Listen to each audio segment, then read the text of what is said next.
warahmatullahi wabarakatuh. Baik, sebelumnya perkenalkan nama saya Ninda Karissa Hardiansa Wijaya dengan belakang NPM 124. Bayangkan, Anda sedang menunggu film favorit yang sudah lama dinanti-nanti, dan begitu film itu rilis, Anda menemukan bahwa sebagian besar dari kita sudah menontonnya di media sosial secara gratis dan ilegal. Fenomena ini yang kita kenal sebagai pembajakan konten film di media sosial. Bukan hanya mengancam industri perfilman, tetapi juga merusak semangat kreativitas dan hak kekayaan intelektual. Hari ini, kita akan mendalami masalah pembajakan konten film di media sosial, memahami dampaknya dan yang merusak, dan mencari solusi untuk melindungi karya-karya seni yang kita cintai. Pembajakan konten film di media sosial merupakan salah satu masalah besar yang dihadapi oleh industri hiburan saat ini. Pembajakan ini merujuk pada tindakan ilegal mendistribusikan, mengunduh, atau menonton film tanpa izin dari pemilik hak cipta melalui platform media sosial. Praktik ini tidak hanya melanggar hukum, tetapi juga merugikan berbagai pihak, termasuk pembuat film, aktor, kru produksi, dan bahkan penonton. Ada beberapa dampak negatif pembajakan konten film, yaitu yang pertama, kerugian ekonomi. Pembajakan konten film mengakibatkan kerugian ekonomi yang signifikan bagi industri film. Ketika film diakses secara ilegal, pendapatan dari penjualan tiket bioskop, layanan streaming resmi, dan penjualan DVD atau Blu-ray menurun drastis. Hal ini berdampak langsung pada penghasilan para pembuat film dan seluruh kru produksi yang bergantung pada pendapatan tersebut untuk melanjutkan karya-karya mereka. Yang kedua, ada penurunan kualitas produksi. Dengan berkurangnya pendapatan, industri film akan kesulitan untuk berinvestasi dalam produksi film-film baru. Ini bisa menyebabkan penurunan kualitas produk karena keterbatasan anggaran.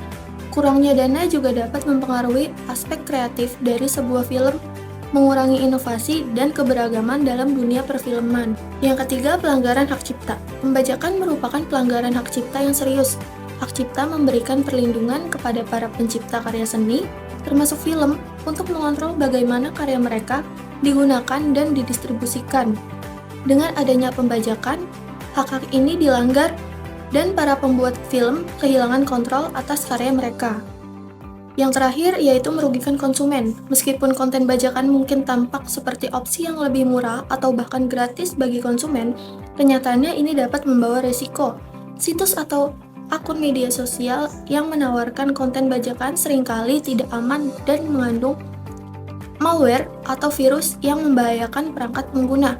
Selain itu, kualitas film yang dibajak seringkali buruk, baik dari segi resolusi maupun kualitas suara, sehingga pengalaman menonton menjadi tidak memuaskan. Upaya untuk mengatasi pembajakan konten film adalah yang pertama, penegak hukum yang lebih ketat. Pemerintah dan pihak berwenang perlu memperketat penegakan hukum terhadap pembajakan konten film. Hukuman yang lebih berat dan tindakan hukum yang lebih tegas dapat memberikan efek jera bagi pelaku yang pembajakan. Selain itu, kerjasama internasional juga diperlukan mengingat banyak situs atau akun media sosial yang beroperasi di luar negeri.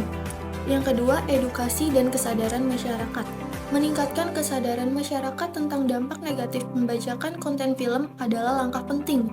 Kampanye edukasi yang menjelaskan kerugian yang ditimbulkan oleh pembajakan serta pentingnya mendukung industri film secara legal dan dapat mengubah perilaku konsumen. Yang ketiga, peningkatan akses dan harga yang terjangkau. Salah satu alasan mengapa pembajakan marak adalah karena akses yang terbatas dan harga yang dianggap mahal oleh sebagian orang. Penyedia layanan streaming dapat meningkatkan aksesibilitas dengan menawarkan berbagai paket yang lebih terjangkau dan fleksibel, sehingga masyarakat lebih memilih menonton secara legal. Dan yang terakhir, teknologi anti pembajakan. Penggunaan teknologi canggih untuk mendeteksi dan menghapus konten bajakan di media sosial juga menjadi solusi efektif. Platform media sosial dapat bekerja sama dengan pemilik hak cipta untuk menggunakan algoritma dan teknologi pemindaian otomatis yang dapat mendeteksi dan menghapus konten ilegal dengan cepat. Konten film dan media sosial adalah isu kompleks yang membutuhkan kerjasama dari berbagai pihak untuk ditangani dengan efektif. Dengan penegakan hukum yang kuat, meningkatkan kesadaran masyarakat, dan teknologi yang tepat, diharapkan pembajakan dapat dikurangi, sehingga industri film dapat terus berkembang dan menghasilkan karya-karya yang berkualitas tinggi dan dinikmati secara legal oleh seluruh lapisan masyarakat.